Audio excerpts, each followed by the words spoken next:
Mes chers amis, bonjour. Shavua Tov. Alors, je voulais vous parler ce matin d'une expression super connue. Une expression qui dit « Vos désirs sont des ordres ». Vos désirs sont des ordres, c'est quand on veut faire plaisir à quelqu'un et qui nous demande quelque chose, on lui dit « Mais évidemment, genre, ce que toi tu désires, pour moi c'est comme un ordre, je suis obligé de le faire. Je suis obligé de faire ce qui te fait plaisir. » Et c'est une formule évidemment pleine de bienveillance et de gentillesse. Mais est-ce que réellement un désir peut être un ordre? Et je me suis posé la question, évidemment comme je vous la pose maintenant, et j'ai trouvé dans la Torah une réponse à cette question. Dans la Torah, on nous raconte que les Juifs habitent en Égypte, ils y sont descendus parce que Yosef est devenu roi, et ils vont y rester longtemps. C'est un séjour qui va durer 210 ans ou 400 ans selon les calculs. En tout cas, il va durer assez longtemps. Et évidemment, par rapport à l'exil que le peuple juif va connaître, les exils qu'on va connaître, c'est pas très long. Mais c'est une période qui est très significative. Pourquoi? Parce que paradoxalement, c'est dans cet exil que va naître le peuple juif en tant que peuple. Et la Torah nous raconte que lorsque les Juifs, en fait il s'agit de la famille de Yaakov, le troisième patriarche, qui descend rejoindre le fils Yosef, qui est là-bas parce qu'il est devenu vice-roi d'Égypte et on avait perdu de vue depuis des années et des années. Donc ils vont s'installer. La Torah nous raconte que Yosef dit à ses frères, vous direz à Pharaon que vous êtes des bergers, et comme ça il vous installera dans une région de l'Égypte qui s'appelle Goshen. Et en fait Yosef voulait que ses frères soient installés là-bas pour un certain nombre de raisons, et peut-être aussi pour des raisons de confort. Donc les frères vont tenir ce langage à Pharaon, et Pharaon va dire à Yosef, installe tes frères dans le pays de Goshen. Donc a priori, on se rend compte qu'ils ont manipulé Pharaon, et qu'ils ont obtenu ce qu'ils voulaient.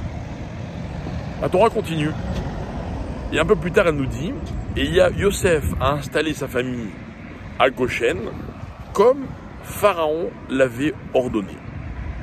Et si vous cherchez la moindre trace d'un ordre qui vient de la part de Pharaon, vous ne la trouverez pas.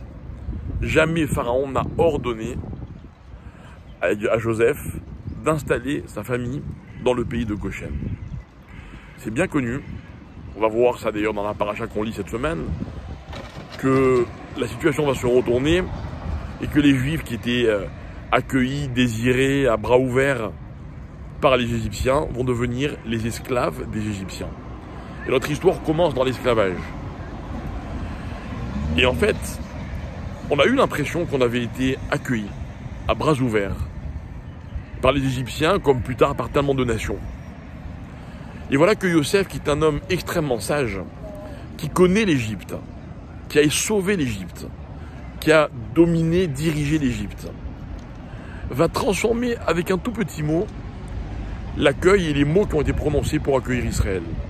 Yosef ne va pas dire « j'ai installé mes frères là où Pharaon a accepté de les recevoir ». Il ne va pas dire « on s'est installé là où on voulait s'installer ». Il va dire là où Pharaon avait ordonné que l'on s'installe. Et voilà mes chers amis, il faut bien comprendre une chose.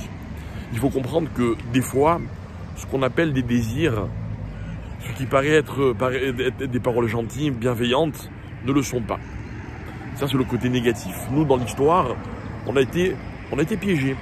On s'est souvent cru désirés, accueillis, et on s'est rendu compte que ce n'était pas le cas. Mais je ne suis pas là pour refaire surgir des rancœurs, et encore moins pour essayer de mettre mal à l'aise qui que ce soit. Je voudrais qu'on prenne la leçon. La leçon, c'est quoi? C'est qu'en fait, il faut toujours essayer de comprendre quelle est l'intention de l'autre. Des fois, on est mêlé à des conflits parce qu'un tel en veut à un tel pour X raisons. Et on va essayer de rentrer dans le conflit. Et pourquoi tu veux ceci et pourquoi tu veux cela? En fait, il faut comprendre. Il faut comprendre que lorsqu'une personne suggère, lorsqu'une personne demande, quelle est l'intention qu'il y a derrière ses propos? Vous avez des fois des gens qui sont vraiment dans des disputes, dans des débats, dans des conflits. Et en fait, c'est parce qu'un jour, on m'a dit, un jour, on a dit, un jour, on n'a pas dit.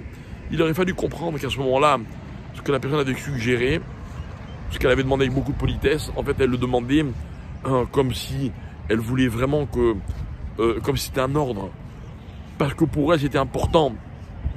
Et des fois, le contraire. Les paroles qui sont dures viennent parfois d'une bonne intention. Dans les conflits qu'il y a dans les familles, souvent, même dans les belles familles, il a dit, il ne m'a pas dit, elle m'a imposé, il m'a obligé.